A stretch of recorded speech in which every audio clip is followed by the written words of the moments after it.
Chuang. Today we're here on this riverbank over here. I'm gonna forage some Madrone berries. Yep, just it's a new discovery for myself. Can't wait to pick some berries and do something cool with them. So those of you that watched the last video might have seen me peel off this bark. This is an easy way to tell it's a madrone tree because it's got the super smooth surface with this paper bark. Yeah, so easy to identify. I met the madrone tree earlier this summer. I had a nice picnic underneath it and read a book. So my experience with the madrone tree is that I've drank some tea with this bark, the paper bark quality that I've seen, but the berries with each season, plants will give and offer different things. So yeah, it's just beautiful, beautiful tree. Excited to work with the berries. So you see this tree over here, it's pretty dense and ripe with berries. For size reference, look, it's kind of, they're little hard little berries. The other way you can tell trees is obviously by their leaves, the type of leaves. So you want to make sure you're looking at the right species whenever you're gonna gather something and make something to ingest. So when you're looking at harvesting in the wild, you don't really want these like dead leaves to come into your basket. So just go ahead and inspect. And often I'll ask the plant directly, do you want to come with me? And a lot of times you'll find that some plants will say, yes, I do, and some plants will say, no, I'm good, I don't want you to harvest me. So definitely ask permission from the plant, give thanks. That's step one in a reciprocal practice is to ask permission.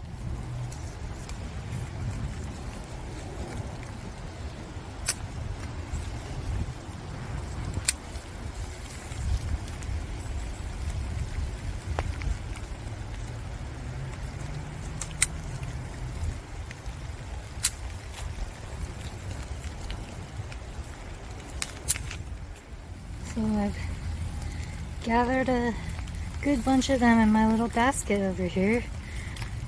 Yeah, madrone is a berry that I've never worked with, so I'm looking forward to getting to know it.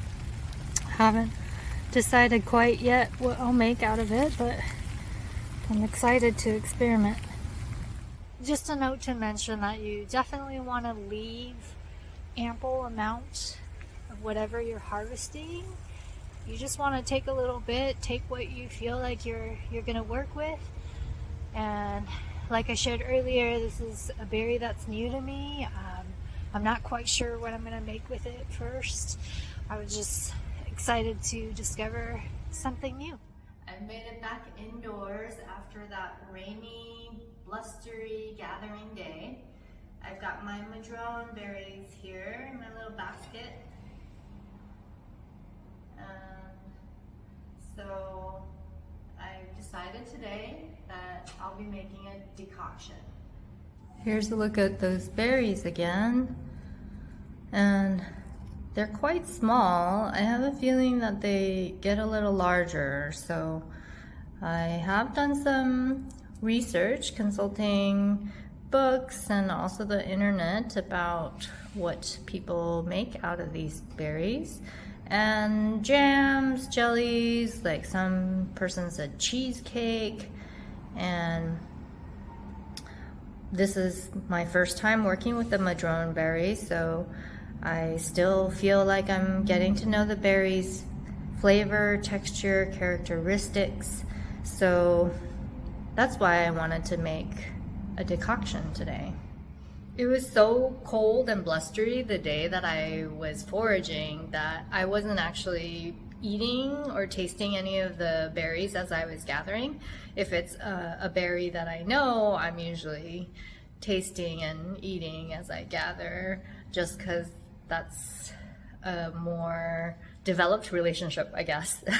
And so this is the first time that I'm gonna be tasting what a madrone berry tastes like.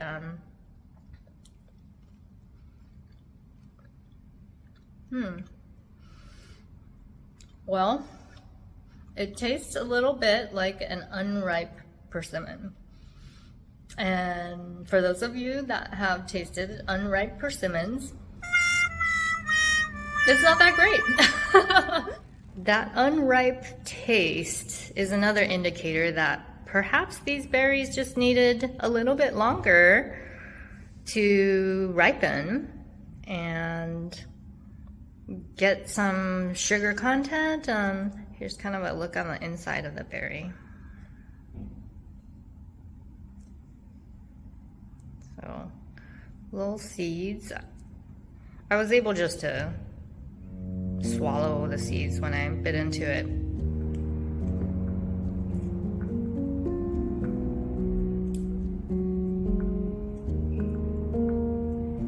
I have a little guest appearance.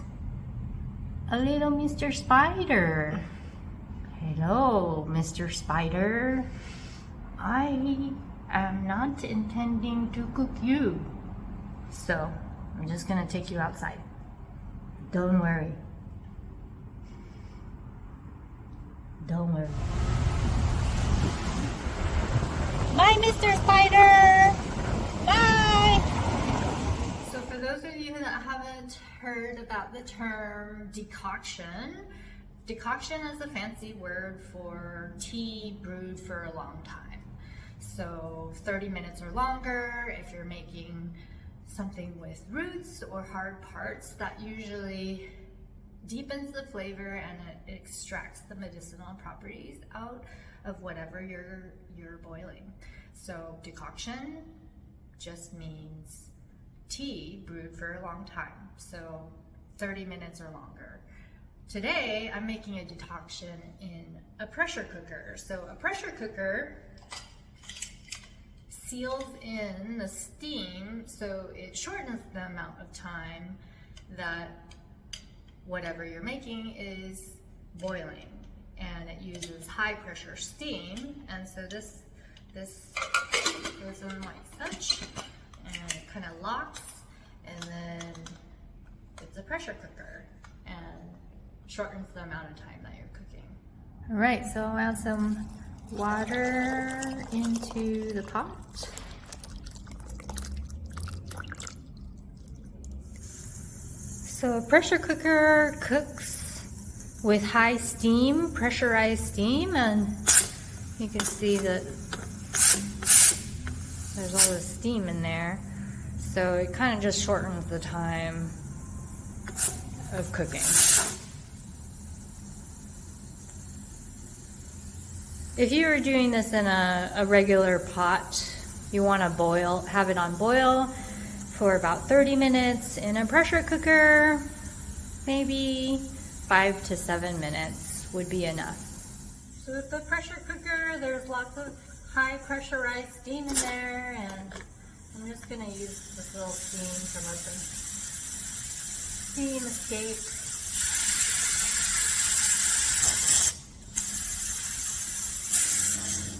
So there's a point where you kind of see all of the steam has escaped and the lid kind of relaxes, and that's when it's safe for you to open your pressure cooker. Oh, let's take a look. So the berries were really red when they went in there, and you can see that the color has changed. It's this orange, and the water has taken the color from the cooked berries. So you know you've cooked it. So I've got a little teapot over here, and I'll just pour my tea into it.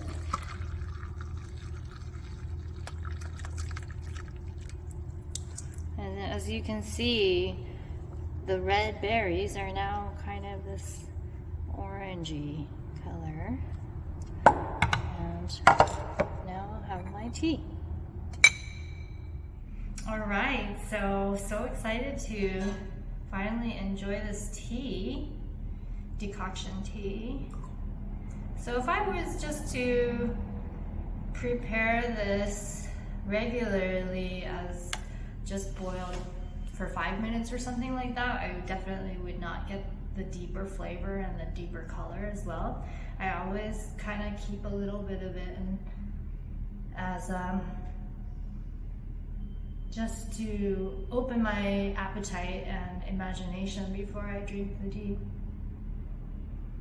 And they kind of look like, they actually look like miniature little mekons, like tangerines or mini pumpkins, which is kind of cute. Right?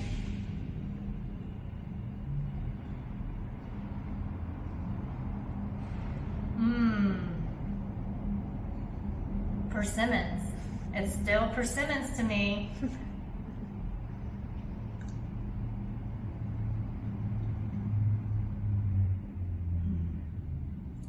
So the madrone tree, I mentioned earlier that I encountered it over the summer, and it seemed to me like a really nurturing tree and inviting, and I'm just connected to that time and connected to the tree, and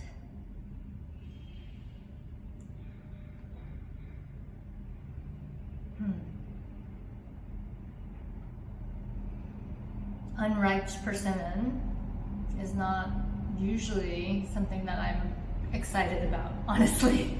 But it's not quite that. It's its own thing. It's a madrone berry flavor, and I think if I added a little honey, let me do that. So I'll add a little teaspoonful of honey to my little tea.